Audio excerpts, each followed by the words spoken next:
All right, hey guys, here we are. Hole number 5. We'll be taking a look at this for the second time. So if you didn't check out that first guide, you probably want to do so. I think there's going to be an advantage to getting dialed in for this rough and getting dialed in for the fairway. So this time I'm going to make sure that I'm in the fairway. The last guide does have a rough shot for you guys, and I do recommend being able to take a look at that. You can see how hard it's going to be.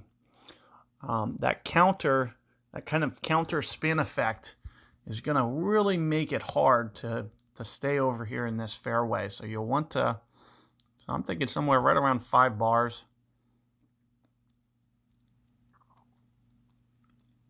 Of topspin, we'll go just a little bit more curl than I did last time, just marginally. I'll probably try to stick to about the similar amount of power that I used. So I'm thinking somewhere around, I may actually be going just a little bit more power now. Just a little bit more curl. And you'll see I'm going into orange even. Didn't want that great ball. So let's just see.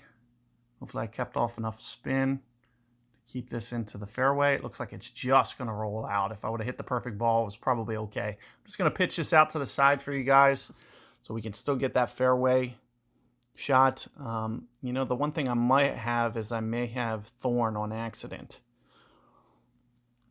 I can't remember. I don't remember how this bag's set up, but I think it might be set up for thorn. One of the things that I'll recommend is that you guys bring Hornet. Biggest reason for that is you may be able to catch a great ball and still be able to get the hole out. So definitely something to keep in mind. So let's see here. Imagine opponent, probably made birdie, which is probably going to give me par or birdie, but I don't really want to make it and go to the shootout either. But I'm just going to pitch out, which is going to, require me to not be able to forfeit.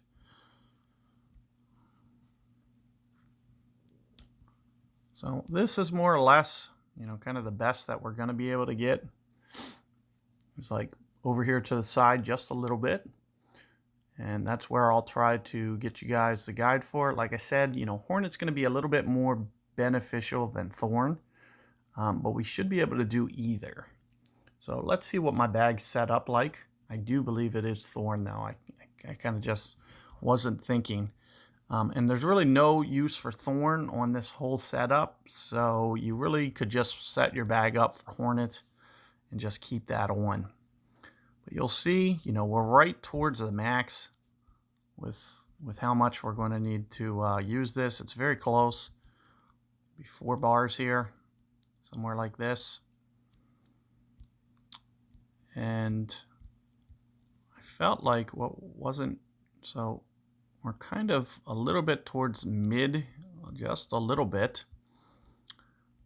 But I'm going to play more than mid. I'm thinking somewhere in the neighborhood of a little bit more than 4 rings here for this, which is, for me, just a little bit more than mid. I caught a great ball, which is definitely going to end up costing me, but it looks like the ring adjustment might not quite have been enough because you can see that it lands well too short. So that was at about 2.5-ish per ring, a little bit more. I did go just a little bit more than that. It was, even at mid club there, it's almost like you have to almost go max. It would have been very close. If I would have played that about maybe 2.1 per ring and played about 5 rings, it probably would have been a little bit better. So, keep that in mind. Similar with Hornet. Hornet's going to be 1.1 per ring at max. You're going to want to stick pretty close to that max. I wouldn't go away from it too much. Maybe 1.2 per ring on a Hornet. It's same kind of things going to apply. If I need to go more towards that max number, you'll need to do that same. And the club type's really not going to matter. You'll just have to use very close to that, scaled adjustment based on, what ring number you need to use. So keep that in mind. Good luck, and I'll see you guys on 6.